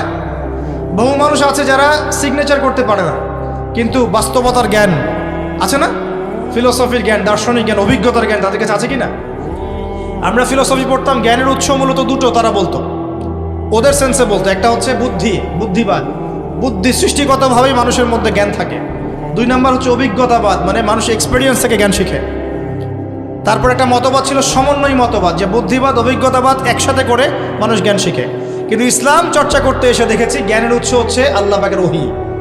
জ্ঞানের উৎস কি বলেন? আল্লাহর ওহী মানে কি? আল্লাহর পক্ষ থেকে যে প্রত্যাদেশ নাজিল হচ্ছে, এটা হচ্ছে আল্লাহর পক্ষ থেকে নাজিল করা ওহী জ্ঞানের চূড়ান্ত উৎস। সত্য মিথ্যার চূড়ান্ত উৎস কি? মানুষের বুদ্ধি, দর্শন, যুক্তি নাকি আল্লাহর ওহী? বলেন কোনটা সত্য কোনটা মিথ্যা, এর চূড়ান্ত ফয়সালা কে করবে? আল্লাহ পাক নাকি আমি? আল্লাহর বিধান না আমি? কিছু মানুষ বলছে সমকামিতা ভালো জিনিস। সমকামিতা বোঝেন কিনা? ছেলে বিয়ে করতে পারে, ছেলে ছেলে জেনা করে, নাউজুবিল্লাহ। ছেলে মেয়ে জেনাও না, ছেলে ছেলে জেনা করে। বহু কান্ট্রি আছে পৃথিবীতে যারা এটাকে বৈধতা দিয়েছে, হ্যাঁ, রাষ্ট্রীয়ভাবে স্বীকৃত। তার মধ্যে একটা কান্ট্রির নাম হচ্ছে কানাডা। নাম শুনেছেন? মানুষ তো ওইদিকে যাওয়ার জন্য কি পাগল, ব্যতিব্যস্ত একদম, না? গ্রিন কার্ড পেলে লাইফ সাকসেস একদম, মাশাআল্লাহ। অথচ পরিবেশ এমন। ইউএসের মতো কান্ট্রিতে এগুলো জায়েজ, আপনি চাইলে করতে পারবেন। এখন কিছু মানুষ বলছে এগুলো ভালো, তাহলে কি এটা ভালোর মানদণ্ড হলো? মানদণ্ড কোনটা ফিক্স করব? কোরআন এবং হাদিস। আল্লাহ পাক কি বলেছেন? আল্লাহ বলছেন এটা এমন হারাম, এই কাজে যদি কেউ লিপ্ত হয় তার একটা শাস্তি পৃথিবীতে বাকি থাকে, সেটা হলো মৃত্যুদণ্ড। ইসলামী অনুশাসন থাকলে তাকে ইসলামী কোর্টে এনে ফাঁসি দেওয়া লাগতো। তো কিছু মানুষ বলছে যে না, এটা ব্যক্তি স্বাধীনতা, মানুষ ছেলে মেয়ে চাইলেই করতে পারে। আসলে করতে পারে? কোরআন সুন্নাহ কি বলছে? যদি অবিবাহিত হয় তাহলে সবার সামনে 100টা লাঠি পিটা করতে হবে, 100 লাঠি, এবং 1 বছরের জন্য নির্বাসন দিতে হবে। বিবাহিত যদি হয় তারপরেও ব্যভিচার করে, একটা শাস্তি, রজম। রজম কি? ওলামায়ে কেরামকে জিজ্ঞাসা করেন। তো এখন সত্য মিথ্যার চূড়ান্ত মানদণ্ড কোথা থেকে ফিক্স করবো আমরা? আমার বুদ্ধি থেকে, আমার দর্শন থেকে? আমি কোনটা ভালো কোনটা মন্দ বুঝি এখান থেকে, না আল্লাহ থেকে? মানুষ কি তার জ্ঞানের ব্যাপারে স্বতন্ত্র স্বাধীন, না আল্লাহ পাকের জ্ঞান চূড়ান্ত? কোন জ্ঞান চূড়ান্ত? কার জ্ঞান চূড়ান্ত? মানুষের জ্ঞান কি অসীম না সসীম? সসীম না অসীম? তো সেই অসীম সত্তার পক্ষ থেকে যখন একটা ওহী আসবে, প্রত্যাদেশ আসবে, কোরআন হাদিস আসবে, সেটা আমি চোখ বন্ধ করে মানবো কি মানবো না? এখানে কি যুক্তি দেওয়ার প্রয়োজন আছে? কোনো দর্শন খোঁজার দরকার আছে? কোনো ইজম মতবাদ খোঁজার দরকার আছে? এইটাই বোঝেন আগে। এখন এই কোরআন এবং সুন্নাহ মিলেই হলো ইসলাম, যার মধ্যে প্রতিটা বিষয়ের হেদায়েত আছে। আপনি মানবেন কি মানবেন না? মানবেন কি মানবেন না? আল্লাহ পাকের পক্ষ থেকে আল্লাহ পাক আপনাকে ইসলাম দিয়েছেন, যেখানে ব্যক্তি জীবন, পরিবার, সমাজ, রাষ্ট্র সমস্ত ক্ষেত্রে হেদায়েত আছে। এখন মানবো কি মানবো না, এই ডিসিশন কার? আমার না আপনার? আমাদের নাকি অন্য কারো? ডিসিশন কার? আমাদের। আল্লাহ পাক আপনাকে ফোর্স করবেন না, আল্লাহ পাক আপনাকে ঘাট ধরে মানাবেন না। যদি কেউ স্বেচ্ছায় মেনে নেয় সে মুসলিম মুমিন হয়ে গেল, যদি কেউ অস্বীকার করে সে কাফের হয়ে যাবে, যদি সে মনে মনে অস্বীকার করে মুখে স্বীকার করে সে মুনাফিক হবে, আর যদি স্বীকার করার পরেও আমল করতে গিয়ে পাপাচারে লিপ্ত হয় তখন সে ফাসেক বা জালেম হয়ে যায়। বুঝতে পারছি কি? এই যে আইয়ামে জাহিলিয়াতের নোংরামিগুলো বললাম, এগুলো বর্তমান বিশ্বে মজুদ আছে। এরকম নোংরামির পরিবেশটাকে পরিশুদ্ধ করেছেন কে? প্রিয় নবী মুহাম্মদ রাসূলুল্লাহ সাল্লাল্লাহু আলাইহি ওয়াসাল্লাম। কিসের মাধ্যমে? এই যে আল্লাহ পাক বলেছেন ইকরা বিসমি রাব্বিকাল্লাযী খালাক, পড়ো তুমি তোমার রবের নামে যিনি তোমাকে সৃষ্টি করেছেন। প্রথম আল্লাহ পাক কিন্তু বলেন নাই নামাজ পড়ো। দেখেন, খেয়াল করেন, প্রথমে আল্লাহ পাক বলেন নাই যে মূর্তি পূজা ছেড়ে দাও, এটা শিরকের পাপ। কিন্তু তারপরে আল্লাহ পাক বলছেন না শিরিক করো না। প্রথমে আল্লাহ পাক বলছেন না যে হত্যা করো না, হ্যাঁ তোমরা মেয়েদেরকে পর্দায় নিয়ে আসো, তোমরা সুদ খেও না, তোমরা মাদক খেও না। আল্লাহ পাক কিন্তু প্রথমেই কথা বলেন না, বলেছেন? কথা বলেন। আল্লাহ পাক প্রথম ওহী করছেন ইকরা, তুমি পড়ো হে নবী, বিসমি রাব্বিকাল্লাযী খালাক, আপনার রবের নামে যিনি আপনাকে সৃষ্টি করেছেন। তাহলে প্রথম কিসের বিপ্লব প্রয়োজন বলেন? কিসের বিপ্লব প্রয়োজন? এই জ্ঞানের বিপ্লব থেকে আমরা দূরে চলে আসছি বলেই আজকে উম্মার এই অবস্থা হচ্ছে। বিশ্বাস করেন, জ্ঞানের একটা রেভলিউশন থেকে আমরা পিছনে চলে আসছি বলেই এই সমস্যা হচ্ছে। আমি দেখাচ্ছি কিভাবে পিছায় আসছি, একটু দাঁড়ান। এটা বলে নেই, নবীজি বলছেন আমি তো পড়তে জানি না, লিটারাল জ্ঞান তার ছিল না। তিনি বলছেন, তখন জিবরাইল আলাইহিস সালাম তাকে চিপে ধরলেন, ছেড়ে দিলেন, দিয়ে বলছেন ইকরা বিসমি রাব্বিকাল্লাযী খালাক, পড়ুন আপনার রবের নামে যিনি আপনাকে সৃষ্টি করেছেন। খালাকাল ইনসানা মিন আলাক, পড়ুন আপনার সেই রবের নামে যিনি আপনাকে বা যিনি মানুষকে জমাট বাঁধা রক্তপিণ্ড থেকে সৃষ্টি করেছেন। ইকরা ওয়া রাব্বুকাল আকরাম, পড়ুন আপনার রব মহিমান্বিত। আল্লাযী আল্লামা বিল কলম, যিনি মানুষকে কলম দ্বারা জ্ঞান শিক্ষা দিয়েছেন। আল্লামাল ইনসানা মা লাম ইয়ালাম, মানুষকে সেই জ্ঞান শিক্ষা দিয়েছেন যা মানুষ জানতো না। তার মানে সৃষ্টিগতভাবে মানুষ জ্ঞানী ছিল না। আদম আলাইহিস সালামকে সৃষ্টি করে আল্লাহ পাক কি করেছেন? ওয়া আল্লামা আদামাল আসমাআ কুল্লাহা, আল্লাহ পাক আদমকে সমস্ত নাম শিক্ষা দিয়েছেন আলাইহিস সালাম। আদম আলাইহিস সালাম কি সৃষ্টিগতভাবেই জ্ঞানী ছিলেন? আল্লাহ পাক তাকে জ্ঞান দিয়েছেন। কে দিয়েছেন? এমন জ্ঞান দিয়েছেন যে জ্ঞান ফেরেশতাদেরও ছিল না। ফেরেশতাদেরকে বলা হচ্ছে নামগুলো বলে দাও, তারা বলছে বলতে পারছি না। লা ইলমা লানা ইল্লা মা আল্লামতানা, আদম আলাইহিস সালামকে বলা হচ্ছে তুমি বলো, তিনি সব নাম বলে দিলেন। এরপরেই তো ফেরেশতাদেরকে দিয়ে আমাদের পিতাকে সম্মানিত করা হলো, সেজদা করানো হলো। তাহলে আমাদের পিতাকে সম্মানিত করানো হয়েছে কিসের বদৌলতে? জ্ঞানের কারণে নাকি শারীরিক গঠনের কারণে, সৌন্দর্যের কারণে, টাকা পয়সা ব্যাংক ব্যালেন্স স্ট্যাটাসের কারণে, জমি জমার কারণে? জি না, জ্ঞানের কারণে। তো সেই জ্ঞান থেকে যদি এই উম্মাহ দূরে চলে আসে, উম্মার বিজয় হবে? আমরা আমাদের অবস্থার উন্নতি করতে পারবো? আল্লাহ আমাদেরকে বোঝার তৌফিক দান করুন। সেম ওহী আমাদের নবীকে করা হচ্ছে, তুমি পড়ো হে নবী। এবার একটু খেয়াল করেন আমার দিকে। এই যে ওহী আসা শুরু হলো, 23 বছর ওহী এসেছে। কয় বছর? 23 বছরের 13 বছর নবীজি মক্কায় ছিলেন সাল্লাল্লাহু আলাইহি ওয়াসাল্লাম। পরের 10 বছর কোথায় ছিলেন? মদিনায়। এই মাক্কি জীবন মাদানী জীবন মিলে 114টা সূরা নাজিল করা হয়েছে এবং 30 পারায় এই কোরআনকে বিভক্ত করা হয়েছে। একই সাথে নবীজি হাদিসগুলো বলেছেন, ওয়ামা আতাকুমুর রাসূলু ফাখুযু, রাসূল যা যা দিয়েছেন তোমরা নিয়ে নাও, ওয়ামা নাহাকুম আনহু ফান্তাহু, যা থেকে নিষেধ করেছেন বিরত থাকো। এবার 23 বছর পর একটু দেখেন আমার দিকে। 23 বছরে নবী সাল্লাল্লাহু আলাইহি ওয়াসাল্লাম প্রথম 3 বছর গোপন দাওয়াত দিয়েছেন। কেমন দাওয়াত? গোপন, ইন্ডিভিজুয়াল দাওয়াত, গোপন দাওয়াত। তারপরে 4র্থ বছর থেকে প্রকাশ্যে দাওয়াত দেওয়া শুরু হয়েছে। যখন প্রকাশ্যে দাওয়াত শুরু হয়েছে তখন আবু জাহেল, আবু লাহাব, উতবা, সাহেবাদের চাপ বেড়েছে, নির্যাতন বেড়েছে। তখন নবীজিকে একবার সাহাবী থেকে পাঠাতে হয়েছে আবিসিনিয়ায়, একবার তিনি গিয়েছেন তায়েফে, তায়েফ থেকে রক্তাক্ত হয়ে ফিরে এসেছেন। এক পর্যায়ে তাকে মদিনাতে চলে যেতে হয়েছে কি না? তার আগে 3 বছর তাকে শিয়ারে আবু তালেবে মানবেতর জীবনযাপন করতে হয়েছে, সামাজিক বয়কটের শিকার হতে হয়েছে। এই 15 বছরে, এই 14 বছরে নবী সাল্লাল্লাহু আলাইহি ওয়াসাল্লামকে প্রায় 9টা গালি দেওয়া হয়েছে। কয়টা গালি? একটু মনে করায় দিই, এই ব্যক্তিকেই কিন্তু সাল্লাল্লাহু আলাইহি ওয়াসাল্লাম আগে আবু জাহেলরা বলতো আল আমিন আস-সাদিকুল আমিন, এবার তারা বলছে কাযযাব, মিথ্যাবাদী, সাহের, জাদুকর, ফারিকুল জামাত ঐক্য বিনষ্টকারী, বলছে মাজনুন, পাগল। কে বলছে? এরাই বলছে যারা কয়েকদিন আগে বলতো যে মুহাম্মদ সাল্লাল্লাহু আলাইহি ওয়াসাল্লাম সাদিকুল আমিন। কি হলো? লা ইলাহা ইল্লাল্লাহের দাওয়াত দেওয়া যখনই শুরু হলো তখনই তিনি হয়ে গেলেন কাযযাব, নাউযুবিল্লাহ। এবং মানুষ তাকে এই যে চাদর দিয়ে গলা পেঁচিয়ে ধরেছে, সেজদারত অবস্থায় উটের নাড়ি ভুড়ি চাপিয়ে দিয়েছে, কেউ তাকে শারীরিক আঘাত করার চেষ্টা করেছে, কেউ অর্থনৈতিক বয়কট করেছে, কেউ তার সাথে সম্পর্ক ছেদ করেছে, কেউ তাকে রক্তাক্ত করেছে, কেউ তাকে বের করে দিয়েছে। করে নাই? করেছে কিনা? এখন আমার প্রশ্ন হচ্ছে, দেখেন, নবী সাল্লাল্লাহু আলাইহি ওয়াসাল্লাম কি পৃথিবীতে সবচেয়ে ভালো মানুষ নন? সবচেয়ে ভদ্র মানুষ নন? সবচেয়ে নরম মনের মানুষ না? সবচেয়ে হিতাকাঙ্ক্ষী মানুষ না? সবচেয়ে মানব সেবামূলক মানুষ না? তার চেয়ে ভদ্র, নম্র, উন্নত চরিত্রের কোনো মানুষ পৃথিবীতে আছে? ছিল, আছে, থাকবে? কোশ্চেন কেন নয়। তাহলে এখন আমার প্রশ্ন হচ্ছে, বলেন তাহলে তাকে কেন গাল খেতে হচ্ছে? তাকে কেন গালি খেতে হচ্ছে? আর তাকে কেন মানুষ মারছে? কেন মারবে? এত ভদ্র মানুষকে কেন মানুষ মারবে? আমরা যাকে ট্রেন্ড চালু করেছি যে খারাপ না হলে কি এমনি তাকে গালি দেয়? খারাপ না হলে এমনি কি তার উপর জুলুম আসে? বা আমরা কি ট্রেন্ড চালু করেছি একটা? মুহাম্মদ সাল্লাল্লাহু আলাইহি ওয়াসাল্লামের বেলায় আপনি কি বলবেন? তার কথা বাদ দেন, সাহাবীদের কথা বলি আসেন। সাহাবীরা কি ভালো মানুষ ছিলেন না? অনেক সাহাবী ছিলেন যাদের বংশ উঁচু ছিল, অনেক সাহাবী ছিলেন বংশ কিছুটা নিচু। আরবের মধ্যে বংশের তারতম্য ছিল। এখানে বংশের বিষয় দেখা হচ্ছে না, সবাইকে নির্যাতন করা হচ্ছে। কেন করা হচ্ছে? তারা কি সমাজের মধ্যে অশান্তি সৃষ্টি করছিলেন? তারা কি সমাজের মানুষকে মারছেন? সমাজের মধ্যে সুদ চালু করেছে, মাদক চালু করেছে, সমাজের মধ্যে মেয়েদেরকে অবমাননা করেছে? কিছুই করে নাই। তারা খালি বলছে লা ইলাহা ইল্লাল্লাহ মুহাম্মাদুর রাসূলুল্লাহ, ব্যাস, আগুন জ্বলে গেছে। তাহলে আমি যে কালিমার দাওয়াত দিচ্ছি এই কালিমাতে আমার রুটি রুজি হচ্ছে, আর তারা যে কালিমার দাওয়াত দিয়েছেন ওই কালিমার বদৌলতে তাদের জীবন চলে যাচ্ছে। তাহলে এখানে পার্থক্য আছে কি নাই? এই পার্থক্য বুঝতে হবে।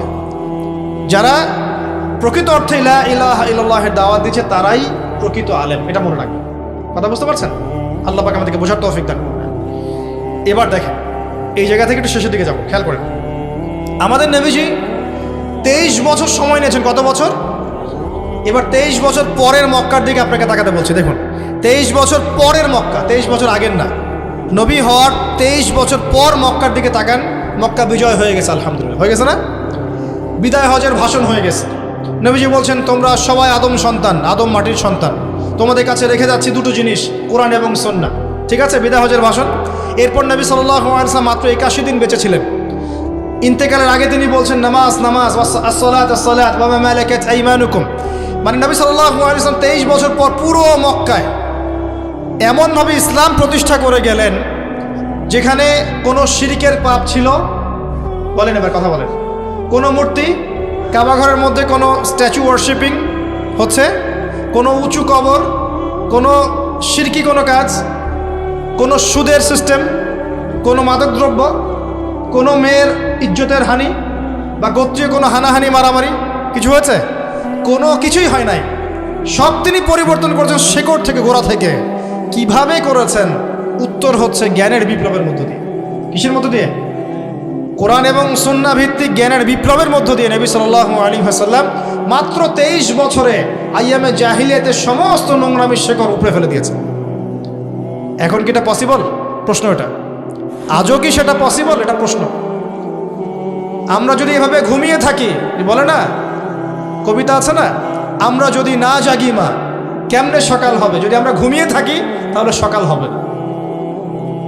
তোমার ছেলে উঠলে মাগো রাত পোহাবে, তবে আমরা যখন উঠবো ইনশাআল্লাহ তখন রাত পোহাবে। এখন আলো জেলে রেখে রাত পোহাতে হবে। বলে যে বিস্তীর্ণ উজানে একলা হয়ে গেলে ছিনিয়ে নেব পথ চিহ্ন একে একে। এরকম ডেডিকেশন যাদের আছে, নির্ঘুম রাত কাটাতে পারে, উম্মাকে নিয়ে ভাবে, নিজেরা পড়াশোনা করে, আমল করে, মানুষকে দাওয়াত দেয়, হ্যাঁ সিস্টেম চেঞ্জ করার চেষ্টা করে, জ্ঞানের বিপ্লব ঘটানোর চেষ্টা করে, এই মানুষগুলোকে দিয়ে ইনশাআল্লাহ তাআলা অচিরেই পুরো বিশ্বে ইসলাম কায়েম হবে ইনশাআল্লাহ। বিশ্বাস রাখেন। আমরা কি এখন সেই কাতারে যাব নাকি এখন ঘুমিয়ে থাকবো? জ্ঞানের বিপ্লবটা প্রথম শর্ত, আপনাকে আমাকে জ্ঞান অর্জন করতে হবে। এবার আমি স্যারের সাথে কথোপকথনে আসছি, এদিক দিয়ে দেখি। আমাদের সিস্টেমটা দুই ভাগে বিভক্ত। কয় ভাগে? একটা হচ্ছে ইসলামিক সেকশন, একটা হলো জেনারেল সেকশন। আর আমি বেসিক্যালি জেনারেল সেকশন থেকে উঠে আসছি। এটা বলতে আমার মধ্যে কোনো লজ্জা থাকার কথা না। তবে আমি সেখানে কিছু শিখি না শিখি, কালচার শিখেছি। কি শিখেছি? কালচার, সৌজন্যবোধ, কিভাবে কথা বলতে হয়, কিভাবে একজন মানুষের সম্মান দিতে হয়, কিভাবে একজন মানুষের সম্মান বজায় রাখতে হয়, এগুলো শিখেছি। কিভাবে ভদ্র হতে হয়, রুচিশীল হতে হয়, সমাজে মিশতে হয়, মানুষকে আপন করতে হয়, এগুলো শিখেছি। তো একটা সিস্টেমের সব কিছু খারাপ এটা বলা যাবে না। বলা যাবে না। একটা দ্বিমুখী সিস্টেম চলছে, মেরুকরণ বলতে পারি আমরা। General section, Islamic section. এখন ইসলামিক সেকশনে আমরা যারা পড়ছি মাশাআল্লাহ, আমরা কোরআন সুন্নাহ পড়ছি, উসুল পড়ছি, ফিকহ পড়ছি, আলহামদুলিল্লাহ পড়ছি। কিন্তু জিও পলিটিক্স পড়ছি না অনেকেই। সবার কথা বলছি না। অনেকেই জিও পলিটিক্স সম্পর্কে জ্ঞান রাখি না। অনেকে মেডিকেল সায়েন্স সম্পর্কে আমরা জ্ঞান রাখছি না। অনেকে ফিলোসফি সম্পর্কে আমাদের জ্ঞান রাখছি না। অনেকে ইকোনমিক্স তো বুঝিই না অনেকে। ওই যে অনেক দিন আগে বলেছিলাম যে কাগজের টাকা, যে পেপার মানি, এটা অরিজিনাল ইসলামিক কারেন্সি না। ইসলামের অরিজিনাল কারেন্সি হচ্ছে গোল্ড, দিনার এবং সিলভার, দিরহাম।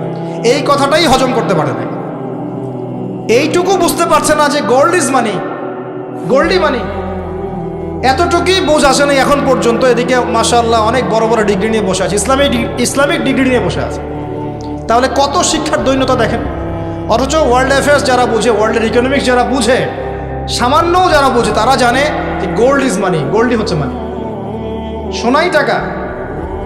আপনি যেটা চালাচ্ছেন এটা হচ্ছে একটা চেক বইয়ের মতো, just like as a chequebook. এটা অরিজিনাল মানি নয়। তো এই যে কারেন্সি সম্পর্কেও জ্ঞান নাই। কতটুকু মানে কত জাহিলিয়াতের মধ্যে থাকলে ইসলামিক একজন পার্সন সে ওয়ার্ল্ড ইকোনমিক্স বুঝবে না? তো এখানে দৈন্যতা আছে কি নাই? কিছু দৈন্যতা আছে। তারপরে এক ভাইয়ের সিরিয়া সম্পর্কে খুব আবেগ। তো জিজ্ঞাসা করা হচ্ছে সিরিয়ার রাজধানীর নাম কি বলো তো? ও বলতে পারছে না। তাহলে সাধারণ জ্ঞান শিখছে না। কোনো ক্ষেত্রে আমরা বাংলাদেশের ইতিহাস সংস্কৃতি জানছি না। কোনো ক্ষেত্রে আমরা ওয়ার্ল্ডের হিস্ট্রি পড়ছি না। মানে এখানে আমরা একমুখিক শিক্ষা শিখছি, পরে বড় হয়ে হয়তো আমরা এগুলো চর্চা করার চেষ্টা করছি, কিন্তু এগুলো যথেষ্ট হচ্ছে না। একজন ইমাম সাহেব, যিনি ইমাম হবেন, তার ওয়ার্ল্ড অ্যাফেয়ার্স সম্পর্কে জ্ঞান থাকতে হবে, ইকোনমিক্স সম্পর্কে জ্ঞান থাকতে হবে। যিনি বক্তব্য দিবেন, খতিব হবেন, তার বিশ্ব পরিস্থিতি বোঝার মতো যোগ্যতা থাকতে হবে। তাকে জিও পলিটিক্স, পলিটিক্যাল সায়েন্স এগুলো সম্পর্কে ধারণা রাখতে হবে। তো একমুখী শিক্ষা অর্জন করে কোরআন সুন্নাহ হাতে নিয়েও তো আমি এই বিশ্বকে চ্যালেঞ্জ করতে পারবো না, পারবো? অথচ যারা বিশ্বের নেতৃত্ব দিচ্ছে এখন, তারা কিন্তু কোরআন সুন্নাহ স্টাডি করছে। ওরা কিন্তু কোরআন সুন্নাহ গবেষণা করে আমাদের বিরুদ্ধে প্রয়োগ করা শুরু করেছে। কথা বুঝতে পারছেন না মনে হয়? কোরআন সুন্নাহ তারা চর্চা করে আমাদের বিরুদ্ধে প্রয়োগ করা শুরু করেছে। এটা একদিকে। আবার যারা আমার জেনারেল লাইনে পড়ছি, আলহামদুলিল্লাহ পড়ছেন ভাই, ভালো, খুব সুন্দর। কিন্তু 20 বছর পড়াশোনা করলেন, 20টা সূরা শিখলেন না। 20 বছর আপনি পড়াশোনা করলেন, 20টা হাদিস মুখস্থ করতে পারলেন না। অনেকদিন বলে সেই কথা আমি, 20 বছর পড়েছেন, 20 জন সাহাবীর নাম শিখছেন না, নবীর জীবনী পড়ে দেখছেন না, হ্যাঁ, নবীর সিরাত পড়ছেন না, উসুলগুলো জানছেন না, আকীদা সম্পর্কে জ্ঞান থাকছে না, তাহলে একটা দ্বৈনতা আছে কি নাই? এটাই যদি আমরা হারমোনিয়াসলি কানেক্ট করতে পারতাম একদম টপ টু বটম সব লেভেলে, আপনি দেখতেন এই যুগেও ইবনে সিনার জন্ম হতো, এ যুগেও ইমাম গাজ্জালির জন্ম হতো, এ যুগেও কিন্তু আল ফারাবির জন্ম হতো, এ যুগেও জাবর ইবনে হাইয়ানের জন্ম হতো, এ যুগেও কিন্তু দেখতেন বড় বড় মনীষী যারা ইসলামের ভিত্তি দিয়ে গেছে, জ্ঞানের ভিত্তি দিয়ে গেছে, এরকম বড় বড় মনীষীর জন্ম আজও হতো। কেন হচ্ছে না? কোথাও তো একটা ত্রুটি আছে, ভাবতে হবে এগুলো নিয়ে। এখন সলিউশন কি বলেন? সলিউশন 2-3 রকম হতে পারে। এক, যদি নতুন করে এমন কিছু প্রতিষ্ঠান লঞ্চ করা যায় যেখানে কম্বাইন্ড এডুকেশন থাকবে, তাহলে আমাদের সন্তানরা ইনশাল্লাহ ফ্রম প্লে গ্রুপ থেকে তারা ইনশাল্লাহ ইসলামিক এবং জেনারেল নলেজ দুটোই পাবে ইনশাল্লাহ। এটা একটা অপশন, কিন্তু এই অপশনটা তো সবাই অ্যাপ্লাই করতে পারবে না, পারবে? 2 নাম্বার, যে প্রতিষ্ঠানগুলো আছে এদের মধ্যেই সিলেবাসে যদি কিছু পরিবর্তন আনা যায়, ইসলামিক বিষয় এবং জেনারেল বিষয়কে সমন্বয় করা যায়, আশা করা যায় ভবিষ্যতে ফলাফল ভালো হবে। আরেকটা অপশন হচ্ছে উপরের লেভেল থেকে যদি একটা সুদৃষ্টি নাজিল হয়, উপর থেকে একটা সুদৃষ্টি দেয় মানুষ, আমাদের ঊর্ধ্বতন কর্তৃপক্ষ যারা আছেন, অনারেবল যারা দায়িত্বশীল আছেন, তারা যদি একটু খেয়াল করেন যে আমাদের রেজাল্টটা কি হচ্ছে, আউটপুটটা কি আসছে, ইনশাল্লাহ আশা করা যায় তারা যদি সদুদ্যোগ নেন, সম্ভব আজও কম্বাইন্ড এডুকেশন চালু করা ইনশাআল্লাহ। আর এর সাথে সাথে আরও কিছু বিষয় লাগবে প্রিয় ভাইরা, এগুলো মাথায় নিয়ে নিই। শুধু জ্ঞান অর্জন করলেই হবে না, জ্ঞান অনুযায়ী আমলও করতে হবে। আল্লাহ পাক আমাদের তৌফিক এনায়েত করুন, বলি আমিন। এর পাশাপাশি আমাদের প্রয়োজন হালাল রিজিক অন্বেষণ করা, সবাইকে আল্লাহ পাক হালাল খাবার তৌফিক দান করুন, বলি আমিন। এর পাশাপাশি প্রয়োজন আদর্শ পরিবার গড়ে তোলা, পারিবারিক আদর্শ সুন্দর না হলে সমাজ সুন্দর হবে না। আল্লাহ পাক আমাদের সবার পরিবারগুলোকে সুন্দর করুন, বলি আমিন। এর পাশাপাশি প্রয়োজন উম্মার ঐক্য, আমরা যদি ঐক্যবদ্ধ হতে পারি, একে অপরের প্রতি সম্মানবোধ ধারণ করতে পারি, একে অপরের সম্মানহানি করে বিভক্ত না হই, আশা করা যায় ঐক্যবদ্ধ জাতি বিশ্বের বুকে কিছু করতে পারবে ইনশাআল্লাহ। আরও দরকার আমাদের পরের প্রজন্মকে মানুষ করা, আমাদের পরের প্রজন্ম যারা আসছে, আমাদের ছেলে মেয়ে, এদেরকে মানুষ করে না যেতে পারলে সমস্যা আছে। আর প্রয়োজন আমর বিল মারুফ, সৎ কাজে আদেশ, প্রয়োজন নাহি আনিল মুনকার, অসৎ কাজে নিষেধ, এবং প্রয়োজন আইনের সুশাসন, একই সাথে আমাদের আধ্যাত্মিক উন্নয়ন। এই কাজগুলো যদি ইনশাআল্লাহ তাহলে একসাথে হয়, আশা করা যায় আজও ওই যে 23 বছর নবী সাল্লাল্লাহু আলাইহি ওয়াসাল্লাম মাত্র 23 বছরে পুরো জাহিলিয়াত দূর করলেন, আমাদের ইনশাআল্লাহ 23 বছর কেন, যদি 100 বছরও লাগে তাও জাহিলিয়াত দূর হবে ইনশাআল্লাহ। আল্লাহ পাক আমাদের সবাইকে সে তৌফিক এনায়েত করুন, বলি আমি। একটা ভবিষ্যতের কথা বলে শেষ করি, নাহলে বলবো ভবিষ্যৎবাণী করছে কিছু মানুষ বলতে। এটা ভবিষ্যৎবাণী নয়, এটা রাসূল সাল্লাল্লাহু আলাইহি ওয়াসাল্লামের পবিত্র জবানের প্রতিশ্রুতি। সেটা হলো অচিরেই আল্লাহ রাব্বুল আলামিন এই উম্মতের মধ্যে একজন নেতাকে পাঠাবে, তার নাম ইমামুল মাহদি, তার নাম মুহাম্মদ। কি নাম? মুহাম্মদ। তার বাবার নাম হবে আব্দুল্লাহ, তার মায়ের নাম আমিনা হবে, নবী সাল্লাল্লাহু আলাইহি ওয়াসাল্লামের মতোই। তিনি মুসলিমদেরকে নিয়ে এই বিশ্বে ইনশাআল্লাহ তাআলা ইসলামের যে ভিত্তি, এটাকে শক্ত করে সুদৃঢ় করবেন, এবং তাকে সাপোর্ট করবে আল্লাহ রাব্বুল আলামিনের পক্ষ থেকে এই নবী ঈসা আলাইহিস সালাম। তারা প্রত্যেক বাতিল এর শিকড়টা উপরে ফেলে ইনশাআল্লাহ অচিরে দেখবেন ওই জেরুজালেম থেকেই আবারও ইসলামিক খিলাফা বাস্তবায়ন করবে ইনশাআল্লাহ। 40 বছর ঈসা আলাইহিস সালাম এই বিশ্বে শাসন করবেন, তারপর তার ইন্তেকাল হবে। এরপর মানুষ আবারও খারাপ হওয়া শুরু করবে, এমন খারাপ যে রাস্তার মোড়ে মোড়ে তারা দাঁড়িয়ে দাঁড়িয়ে জেনা করবে। ওদের সামনে এই পশ্চিম দিক থেকে সূর্য উঠে কিয়ামত হবে। সামনে ইসলামের বিজয় অপেক্ষা করছে, এই বিজয় না হওয়া পর্যন্ত কিয়ামত হবে না। অতএব এখন আমাদের কাজ, হয় ঘুমিয়ে থাকেন অথবা জেগে ওঠেন, আপনাকে অপশন বেছে নিতে হবে। আমরা বলবো আমরা জেগে উঠবো ইনশাআল্লাহ। কি করব? ইনশাআল্লাহ আমরা জেগে উঠবো, এবং আমাদের যুব সমাজ সবার আগে জাগবে ইনশাআল্লাহ। আমরা জ্ঞান অর্জন করব, কম্বাইন্ড এডুকেশন সিস্টেম চালু করার চেষ্টা করব, বা আমল করার, নিজেরা প্র্যাকটিস করার চেষ্টা করব। যদি কোনো সিস্টেম কেউ লঞ্চ নাও করে দেয়, যে যেখানে আছে সেখান থেকেই আমরা উভমুখী জ্ঞানের চর্চাটা করার চেষ্টা করবো ইনশাআল্লাহ। যদিও কাজটা বলার চেয়ে করা কঠিন আমি জানি। এরপরে আমল বাড়াবো ইনশাআল্লাহ, নবীর সুন্নতের উপর আমল করবো ইনশাআল্লাহ। হালাল খাবো, পরিবার ঠিক করব, মা বাবাদেরকে পর্দায় রাখবো, আমাদের সন্তানদের মানুষ করবো ঠিকভাবে, এবং আপোষে মিল মহব্বত বাড়ানোর চেষ্টা করবো ইনশাআল্লাহ তাআলা। অচিরেই আল্লাহ রাব্বুল আলামিন আমাদের এই সামগ্রিক ইফোর্টের মধ্য দিয়ে আশা করা যায় আইয়ামে জাহিলিয়াতের যে জাহিলিয়াতগুলো আছে এগুলো সমাজ থেকে আল্লাহ পাক দূর করবেন ইনশাআল্লাহু আযজা ওয়া জাল্লা।